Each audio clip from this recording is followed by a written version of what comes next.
In 5, 4, 3, 2, and 1. And welcome everyone to this episode of the Real Leaders Podcast. All right, and we're live. Welcome everyone to the Real Leaders Podcast. I'm your host, Kevin Edwards. Joining me today is Seth Goldman, the co-founder and CEO of Eat the Change. Seth, thanks for coming on the show today.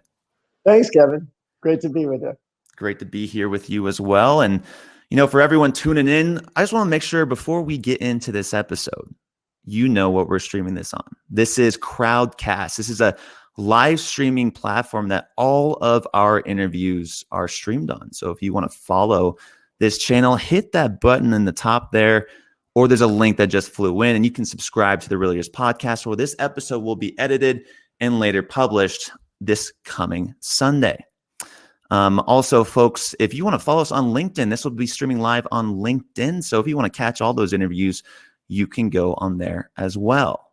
But with that being said, folks, let's restart and get this show on the road here. Here we go in 5, 4, 3, 2, and 1. And welcome everyone to this episode of the Real Leaders Podcast. I'm your host, Kevin Edwards. Joining us today is the co-founder and CEO of Eat the Change, Seth Goldman. Seth, thanks for being with us today.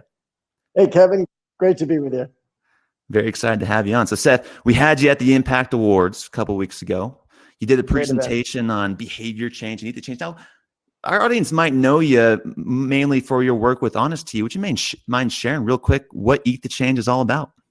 Sure. Yeah, I've been on this journey to help people move to more sustainable diets and ideally healthier diets. And so Honesty, I started 23 years ago. And then I got involved with Beyond Meat, and I'm chairman of the board there. And this latest enterprise, Eat the Change, is a food company where we're offering what we call chef-crafted and planet-friendly snacks. Now, Seth, you consider yourself an activist, right? Yeah. Now, why? I saw you had some background in politics. Why go into the private sector? Yeah, you know, I've always trying to think about what's the best way to make the most change. And I did work in politics. I met my wife on the presidential campaign trail back in '88, and worked on Capitol Hill. And then as I was sort of thinking about where impact could come from, I started thinking about politics and realized that a lot of those changes go back and forth. You know, you change a party or leader and you see changes undone. And I realized that a lot of the changes that happen in the marketplace are much harder to undo. And you can even look over the past 4 years where, you know, the shift that's happened towards plant-based diets has been really convincing, and it's happened regardless of what's going on in the White House or in sort of political dialogue. And I feel like those changes are permanent, are going to continue. And so thinking about if we can change the way people eat, that feels like the biggest direct way for people to take action against climate change.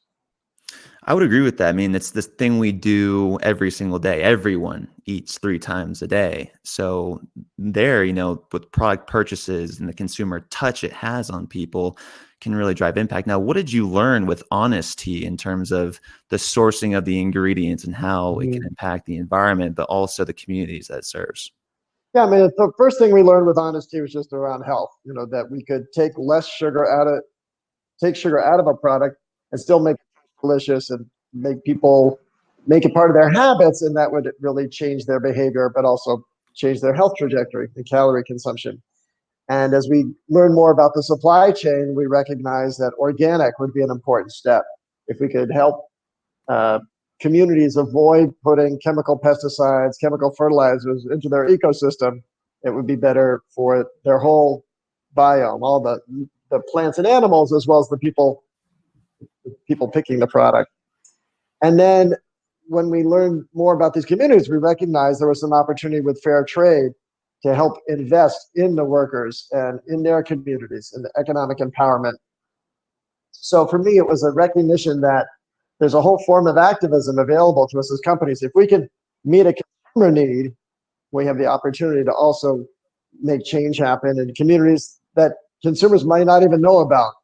And as long as we uphold our promise to the consumer, we can deliver a product that's healthy, delicious, and nutritious. We get to do all these other things, possibly behind the scenes, possibly, in front of the scenes too. Now, Seth, you said you want to make sure that you're meeting the consumer demands. Now, was this something that they were telling you about, or was this more your Well, idea with your passions? it's a good point. It started just with my own personal diet and said, I don't want to drink with all that sugar. How come no one's making a drink that's less sweet? Right. And fortunately, I had my professor, Barry Nailbuff, who agreed there was an opportunity. And the same with Beyond Meat. We always, as a family, felt like veggie weren't good, but we didn't say, boy, I wish somebody would take plants and find a way to reconstruct them in a way that perfectly mimics animal protein. But Ethan Brown had that idea, and when I met him and learned about what he was trying to do, I got involved and helped him scale that business. And here too, with Eat the Change, we know people feel eco-anxiety. There's a sense of frustration or anxiety about what's happening with the climate and a feeling of powerlessness that they can't address it.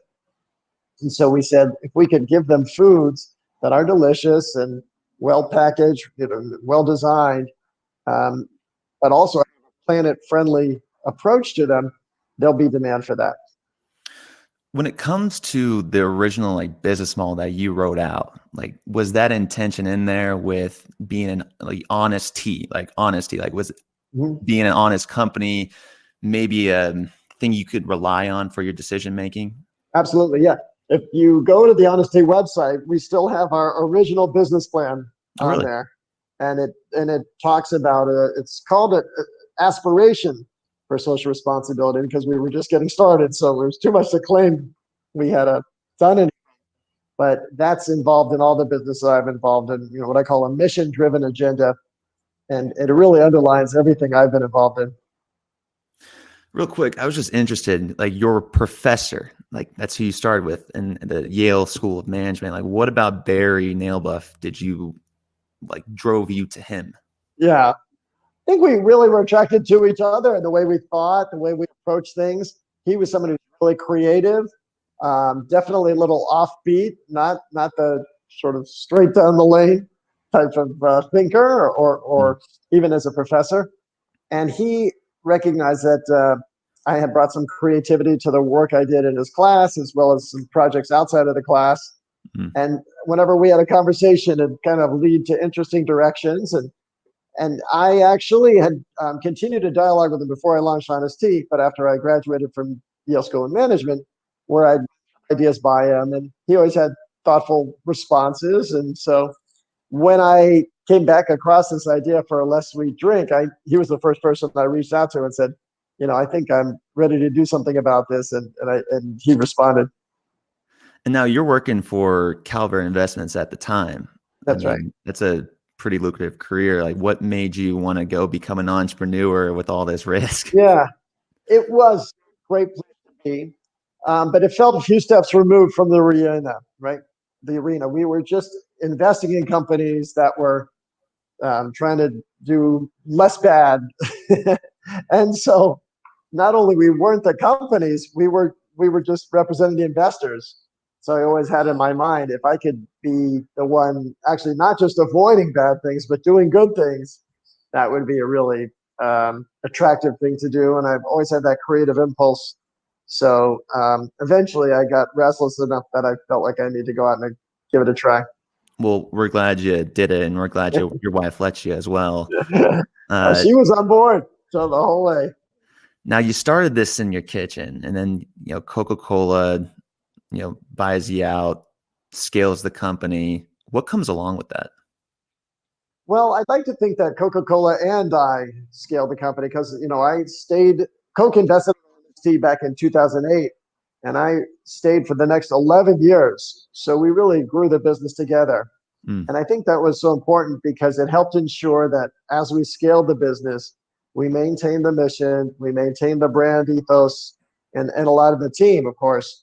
And we did grow over 15-fold from when Coke first invested. So, that was good to see. But that's part of, I think, the success for scaling a mission-driven brand is making sure you what we would say, keep it honest. Now you said with Barry, you had some good conversations with him. It was nice and personal. He found you more on the creative side. What can you say about the team at Coca-Cola that really lets you be innovative in a space where it's a large corporation? They've got to maximize shareholder value. Coca-Cola offered us this amazing distribution platform, right? We were in about 15,000 accounts before Coke invested. Mostly of those accounts were natural food stores.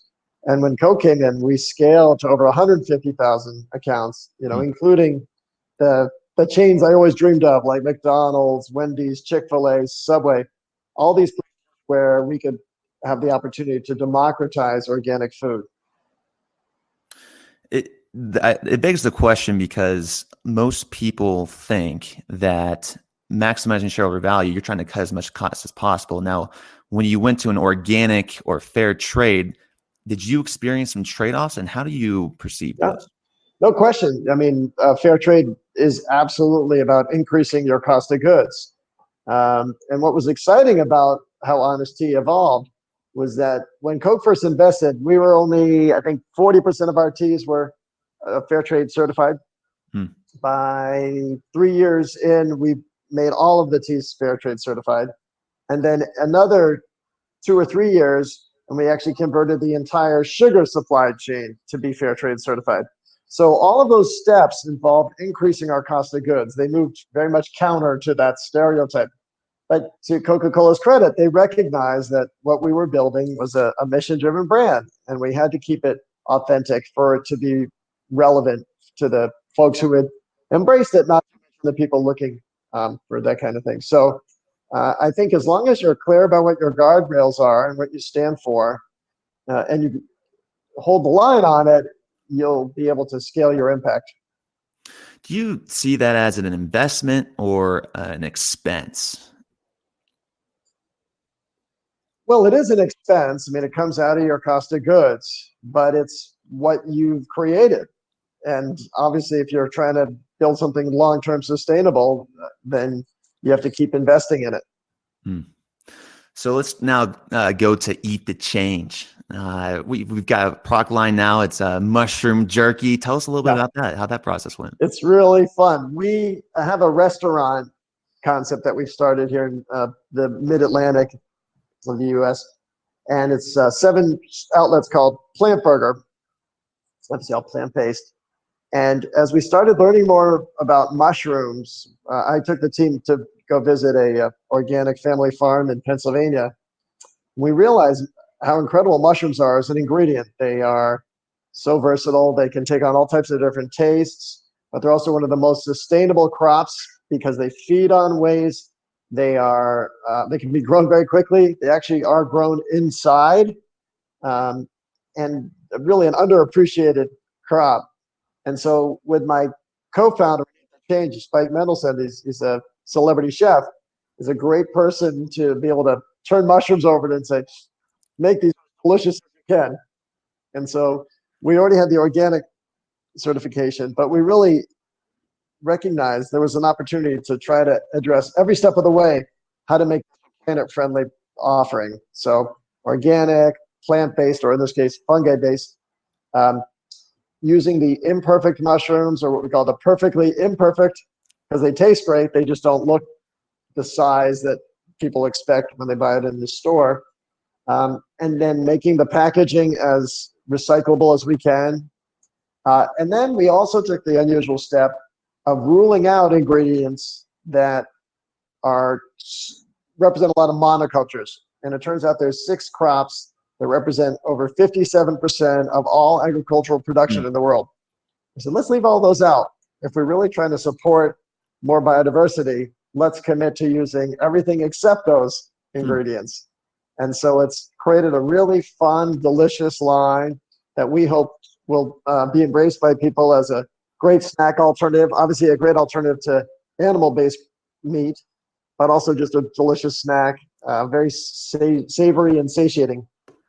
I think it will. I think, let's see, responsible packaging, sustainable production, grown indoors. Now, how's the water usage with growing mushrooms? Mushrooms are really efficient they basically, they are very water intense. They're about 90% water, which is a lot, Right. but there's no waste. You don't, unlike a field where water is sprayed and then obviously a lot of the water doesn't get absorbed by the plants.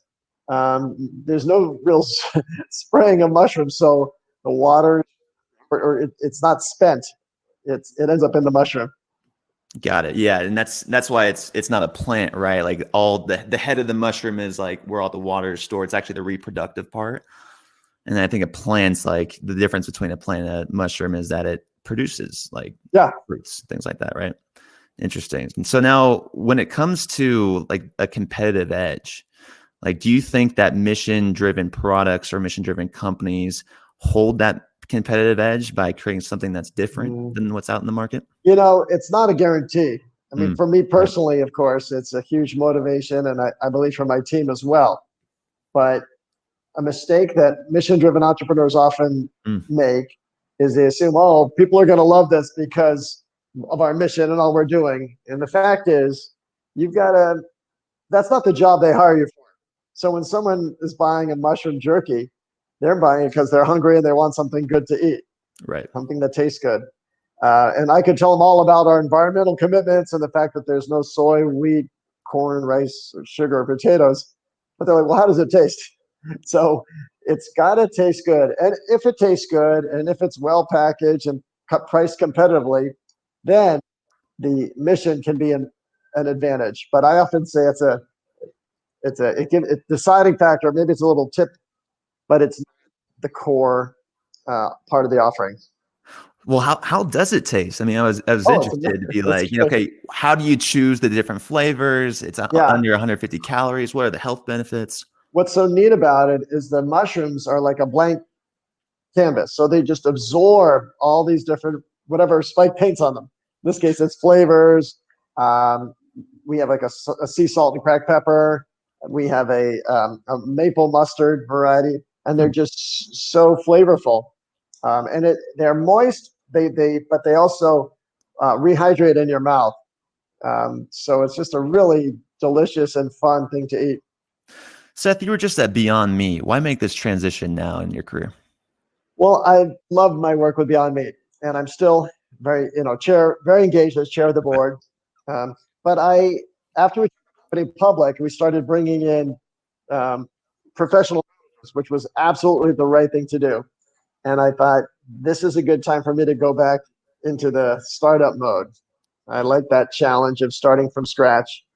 And this was a way to do that. I was joking whether or not I went back into the shallow end of the pool or the deep end of the pool. But it's been a lot of fun. Seth, I'm about to get a little philosophical on you. Is this something that you felt like you needed to do? Like this is something that you felt you're in a position to do with your experience? It's an interesting question. I feel like all of the work I do is work I believe in. And I try not to spread this around, but all of this work I would do, whether I got paid or not, I do it because I believe in it. So this is, as I think about sort of the way the world's evolving and the crises we face, climate is such a huge one. And if we don't change the direction we're headed, we're going to end up where we're going, which is totally unsustainable. So I felt like I wanted to do everything I could to reverse these trends. Obviously, Beyond Meat is a key part of that as well. And I'm fortunate to continue to support that work as chair of the board. And then I thought, well, what's an additional way to take action? Because not everybody is eating Beyond Meat, or they're eating meat all the time. There's other things they eat. So how do we create additional food options that can be more sustainable? Do you feel like this could seriously have an impact on the climate? I mean, a lot of people are still debating that right now. Will that many people switch their diets over to have a sincere impact? What would you say to a question like that? Well, it has to. And I don't mean Eat the Change as a brand on its own, but it's really we need a movement. We need a global movement of people switching their diets. So you are seeing global awareness and hope for action around climate change. you're not seeing as much around diet. And there was a wonderful report just issued last week by Chatham House about the importance of protecting biodiversity and how it's really central. And the key step they identified was adjusting our diet. So one of the things we're doing at Eat the Change, obviously, is launching this brand of mushroom jerky, but we also are doing everything we can to support the nonprofit side. We announced a grants program last year where we're donating $1 million over 3 years to community-based nonprofits that are helping expand and democratize planet-friendly diets. So they work with their communities to educate people, to provide them with options, and help make both healthier and more planet-friendly foods available. So to really galvanize change that has an impact, we need nonprofits, we need government, and we need for-profit businesses doing that. And we certainly hope to be a leader in that. Seth, a lot of impact CEOs who are for-profit capitalists, as philanthropic as they are, like they will not use those profits to go into a nonprofit. They will invest back into the communities that they serve, such as the tea makers, right, in rural communities, building schools for them, things like that to support, their well-being. Why go into this nonprofit? What was the thinking and logic behind that? Well, it's interesting. There's actually two separate pots of money. So the grants program is personal money that my wife and I are donating, and we're doing it under the name of Eat the Change, but those are checks being written out of our own bank account because it's what we believe in. And like I say, we would do it whether it was a company or not. But with respect to the business, I actually think that the business that we conduct, that's where the impact is. So when we can support these farmers, organic family farms of mushrooms or other crops that we're growing, and we can help support their business model, that will in turn displace some of the less sustainable agricultural models that are out there. So I've always been a believer that when you say follow the money, it's the biggest checks we write as a business are to our suppliers. And so who we buy from and how they grow their product, those are the key drivers of our impact.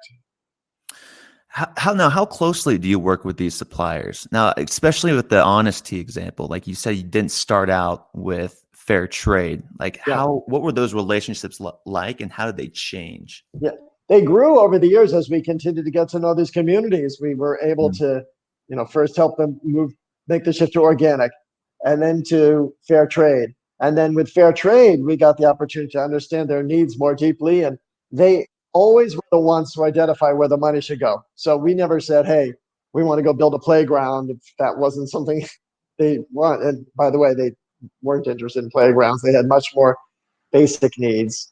But we would occasionally suggest something. And so we worked on a project up in northern India with eye care. I had a friend who had created a nonprofit to make affordable eye care available. And I said, could we bring this to the community? And we had over 6,000 villagers up in northern India receive their first eye care appointment. And some of them got glasses, some of them had treatment for cataracts and that kind of thing. But eye care is critical because it connects directly to literacy or the ability to work. If you can't see details, not only can you not pick tea leaves well, but you can't sew, seamster, or other work that involves being able to see. So we really want to make sure we're connecting with the community around the needs they identify. And just going off your point of how the private sector can make meaningful change, that's one example of transforming a life. Now, that's kind of what impact means to me, Seth, transforming lives. What does impact mean to you? Well, certainly lives are important, but think about the planet too. So what we're doing at Eat the Change, we hope, is giving people a vehicle to change their impact on the planet. So the ideal form of impact that I think about is how do we empower people, because companies on their own don't have much impact. It's only when they succeed in building a relationship with the consumer that impact is multiplied. I'll give you an example. At Honest Tea, we successfully got Honest Kids to be carried by McDonald's. And that was such a huge win because the drink that McDonald's was offering before we went in was about 80 calories per serving, and we brought a 35-calorie drink in. And we sold over 200 million units through McDonald's, which meant that in a year, we were able to remove over 1 billion calories from the American diet. And that was only because we got the companies and the consumers to embrace this approach. And of course, we do that. We get kids to have an appetite for less sweet drinks. And then also, it's the first organic product for millions of these consumers. And so that's exciting because it starts them getting exposed to these ingredients and to this approach at an earlier age. I had an odd day in my life, Seth, with Honest Tea. I was hungry. It was a Sunday. I went to Five Guys, and when you get the meal, that's the thing. That's where they'll get you, right? You get the meal, which comes with a drink and fries. Yeah. So I get a burger, right? And then I go, wait, Coca-Cola's here, and I went down. I was like, oh, I'll get the Honest Tea. I don't drink soda anymore, so I get the Honest Tea. It was great. And then I started thinking, like, man, I'm still kind of hungry. And I said, you know what? But I don't want that feeling in my stomach. So I went to a plant burger place the next day, that same day. So I had a burger for lunch and a plant-based burger at night, just so you know. And I tell you what, man, I got to go with the plant burger. I think it tastes better. Yeah. I don't think it has anything to do with anything else. It just tastes better for me. Well, that's the key. Going back to what I said, you've got to deliver on that first proposition. If the plant burger didn't taste good, you wouldn't have gone back and that business wouldn't have succeeded. So you've always got to deliver on the job that the consumer hires you to do. Now, what was interesting about that restaurant is they make the plant beef in the actual place itself, I believe. Mm-hmm. How is that possible? I thought that takes like forever to make. Well, I didn't taste it.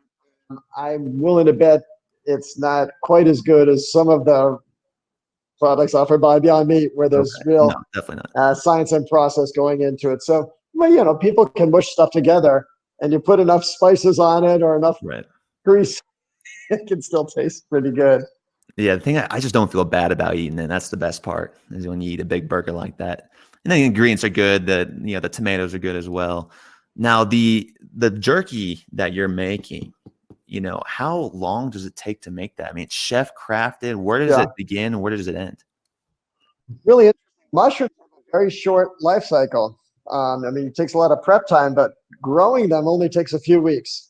So we pick the mushrooms, we bring them to a smokehouse, the same kind of facility where beef jerky is made, but obviously not on our equipment. And you basically, once the mushrooms are picked, you have about 10 days before you have to smoke them. And so, you're talking less than 2 months from when the product starts growing to when it ends up in a bag. Okay. Now, mushrooms themselves, your first product line is this jerky. Are you planning on expanding to different forms of mushrooms? Well, we're starting with the jerky, and we'll see where it goes. Obviously, you've got to make sure your first product line succeeds. But when we think about the guardrails of Eat the Change, it's all about what I said, that plant-based or fungi-based, organic, biodiversity. It's great to start with mushrooms, but it's not confined to mushrooms. And we expect to expand this platform into multiple snacking occasions. Now, this, to my knowledge, and correct me if I'm wrong, Seth, Eat the Change started in 2020. Was this started out of the pandemic, or did the pandemic accelerate that? How are you planning to change in this new way of living? Well, it wasn't timed around the pandemic, except that we recognized this was not the right time to launch a new brand in the midst of the pandemic. So what we did in 2020 was a lot of the planning and designing. And it's rare you get that chance to really think expansively, thinking about the branding the right way, the design of even the logo, all these things that, when you're in a business, you just have to move so quickly. So we really was a luxury to be able to think about the brand and the business, and to launch the grants program. We launched the grants program before we launched the brand, but that helped us further define exactly what we want to support and stand for.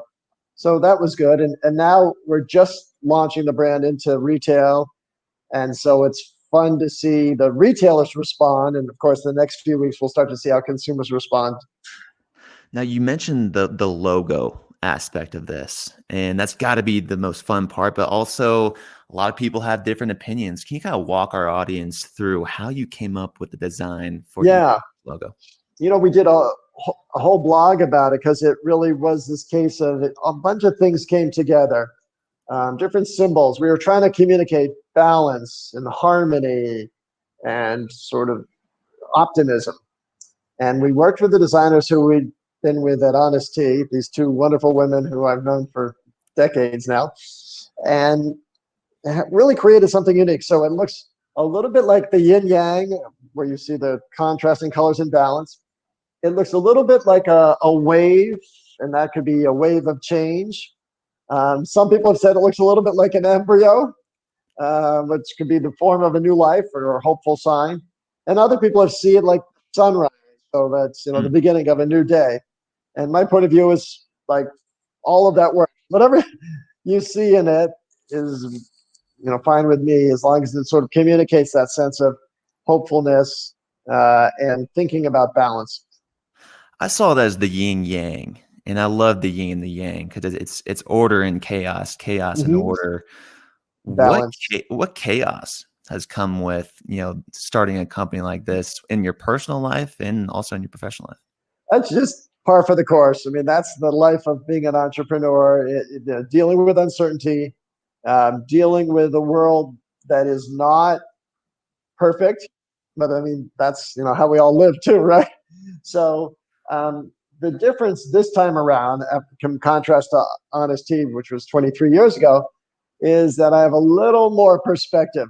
And I think when I launched Honest Tea, every crisis was something I lost sleep over and, terrified. And I was grinding my teeth to the point where I would have, I'd have to get, I ended up getting a mouth guard because my teeth Really? were breaking. Wow.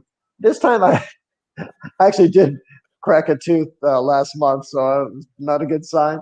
But I do have more perspective. I understand that it's part of the journey, and the journey is the destination. The goal here is to continue to learn and bring people along on this journey with us, and so I'm savoring the journey a little more than I might have during my Honest Tea days.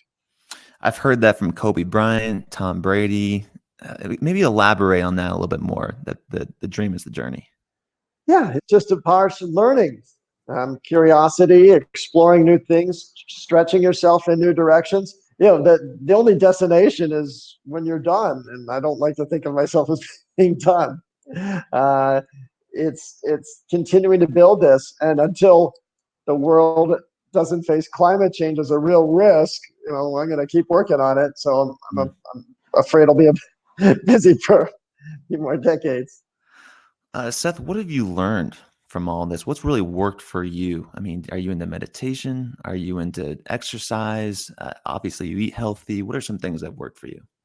Yeah, exercise really helps. It's critical to have a vehicle to take out tensions, to be able to have solitary time to think through things and process them. I always feel more balance and better perspective exercising. Um, I have always invested in relationships, especially with my wife. And so making sure that that is healthy and strong, and so that there's trust and openness, and being a willingness to share, whether it's fear or hopes, being transparent there. It's too much you're carrying if it's all bottled up inside of you. So those things are critical. And then having great partners, the employees who are building this, my co-founder Spike, as well as the on the team, a lot of whom I worked with over previous enterprises, just makes it a more joyful undertaking. And have you felt that people that are coming to your organization are coming with the same sense of shared values? Yeah, there's clearly an expectation, based on my track record and the brands that I'm building, that you're not just checking a box here. And I don't want to just, checking the box. I want folks who who feel a cause here, who are driven to find a way to make their work meaningful. That said, we still need a financial statement to be accurate. So I've got to choose competence every time. But it's really wonderful to feel like this is a journey we're on together, something we all care about. Now, Seth, someone told me this is a leadership podcast, so maybe I ask you about leadership a little bit.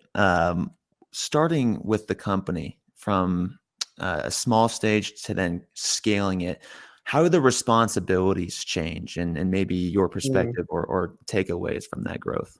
Yeah, that's an interesting question, because I'm one of the few entrepreneurs who stick around to scale the business. Right. A lot of entrepreneurs start up a business, sell it off, and start the next thing.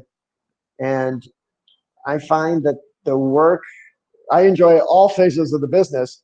And ultimately, it's all the same work. It's just at a different scale. So the first task any entrepreneur has to have is to create the vision, to think about what is the purpose of the business, how we communicate it, and to spread it. So to be the advocate for it. And a lot of, in the early stages, it's one-on-one conversations with a buyer or a partner or an investor or the first employees. But then as you grow the business, it's just that same conversation with more folks. And then it's attracting and raising the resources to grow the business, to make sure the team has the tools to deploy. And so usually that's money. And of course, with Honest Tea, starting early, it was raising $25,000 at a time, which was a lot of conversations where I probably succeeded in 1 out of 10 conversations, I'd get a check written. And then, of course, with Beyond Meat, we raised much larger sums, but it really was the same conversations, maybe different investors, but that same discipline. And then the third key piece is hiring the right people and putting them in the right positions and helping them achieve success to carry out the vision. And so there too, you've got to get the team right. And if you get the team right early, then it's scalable.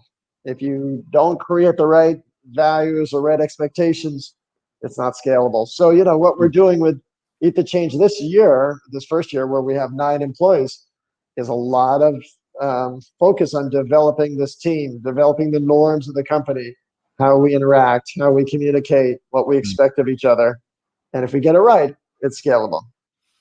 Now, how are you articulating those norms? How are you articulating that vision, especially being virtually? Yeah. So we have a lot of company meetings. It's funny because I am not a big meeting person. I don't stretch it out. But twice a week we'll have company-wide calls where everyone checks in, gives updates. And, usually it's 15 minutes, but we've had ones that have 15. If we check the box, we're done. We don't need to sit here for an hour. And then I also have one-on-one meetings with all of my direct reports. And actually, probably right now it's twice a week, just because so much is happening. We're at a point of launching the business, getting production right. And so there's a lot of checking in on people and making sure they have the right guidance, the right resources they need to execute. How do you know when your team's like a well-oiled machine? I mean, is that just a feeling you have? It is, and there's a lot of indicators, and so I'm really fortunate with this Eat the Change new business, where something happened, and it's exactly what I would have done if I had gotten involved, but I didn't get involved. And so, and I'll certainly reinforce when that's the case. Hey, guys, like that was there was a crisis there, and you handled it exactly the right way. And so of course, alternatively, when you see things that aren't right, you're able to intervene and help people rethink how we would have approached it. Now, when you were at Calvert Investments, did you have an emphasis on like data-driven decisions? And now in this day and age, like how many, if you had to give me like a ratio, like how many, or maybe it's not a ratio, just how do you see data-driven decisions versus going with your gut? One of the things I like about being an entrepreneur is very gut-driven. And you try to ground your decisions in facts, but you can get so mired in data, you lose sight of what's happening. And we saw it so often in the beverage company. I remember where Coca-Cola had done some testing of Honest Kids, our kids drink, and they said, we looked at the data and kids don't prefer your drink.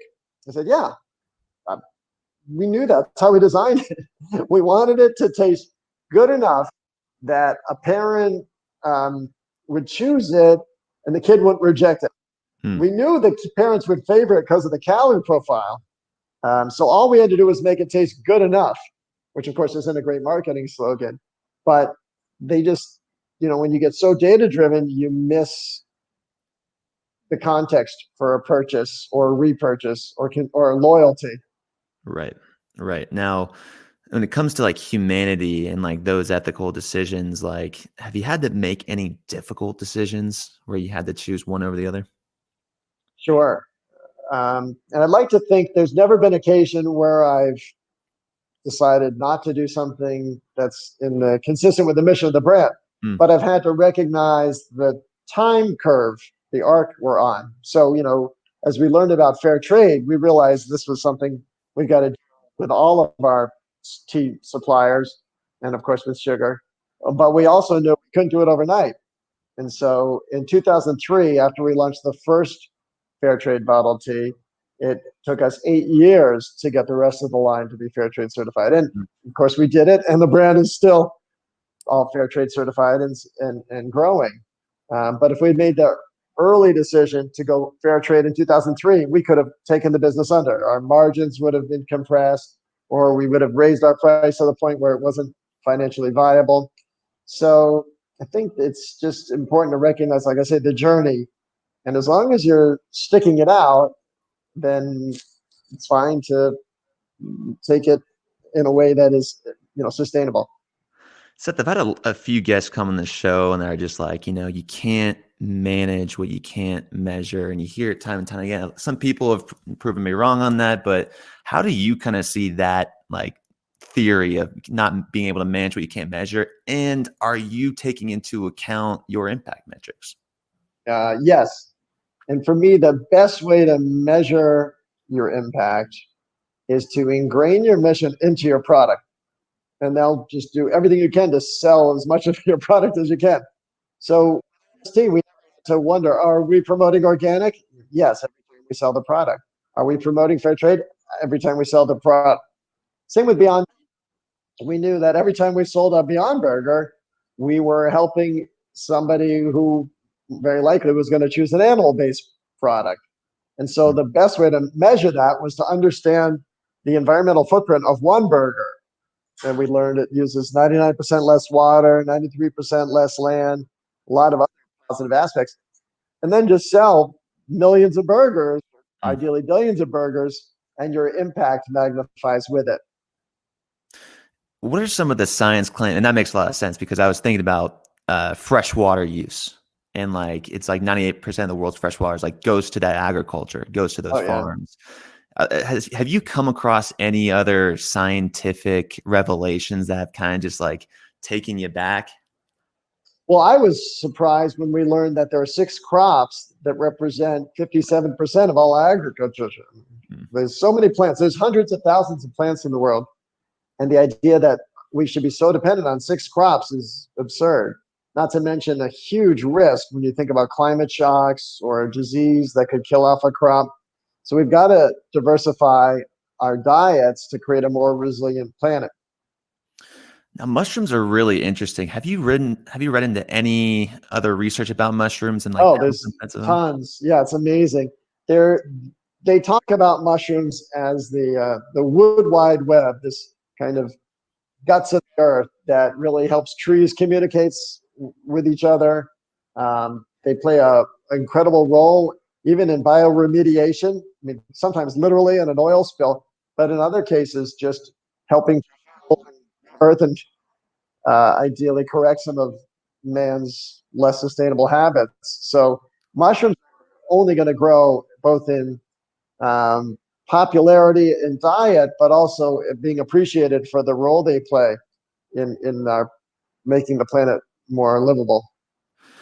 I think it's an interesting topic because Paul Stamets, who came on the show, Yeah, is the number one podcast. For some reason, people flock to Paul Stamets and love mushrooms. Now, he talked about mycelium and the yep, mycelium network that you're describing here. And one mushroom can have a mycelium network of acres underneath it. It's amazing. crazy what they can do. The other thing that's interesting about it is coronavirus. There's more diseases coming from subtropical areas spread by mosquitoes. One of the things that can attract those mosquitoes away from major populations are mushrooms. Well, So there's so many benefits. And when it comes to health, it's another great aspect of that. Now, are you looking at, I can ask this question earlier, are you looking into any other types of mushrooms other than just the two? well, we're always playing around with mushrooms, and at the restaurant, we use the fruiting body of an oyster mushroom to Mm. make a product we call our crispy chicken fungi sandwich. So we're looking at lots of different varieties, but we also have to make sure what we put in a package is both scalable and affordable. And so portobello and cremini are some of the more scaled crops that we can put into a package and still offer our product for less than $6. And Pennsylvania is the capital of mushrooms, right? Mushroom capital of the world. Yeah, Kennett Square, Pennsylvania supplies 64% of all the mushrooms consumed in the United States. So it's incredible that all comes from the. Well, I'm excited to see kind of where this goes, how these consumer habits will change. And, we talked a lot about today about kind of why you started this in the first place, why you left the other organizations to continue this journey, this destination. Now let's wrap this up and bring this home, Seth. What is your definition of a real leader? For me, a real leader is somebody who gets people to follow them, not because they have a position or a title, but because their ideas and their example are so compelling that people feel inspired to take the course created by that leader. Well, Seth, it's been a pleasure speaking with you today. Hope you stick around for a few questions afterward. Happy to. But for Seth Goldman, I'm Kevin Edwards, asking you to go out there, influence others with your ideas and example. And always, folks, keep it real. Thanks, Seth. Thanks, Kevin.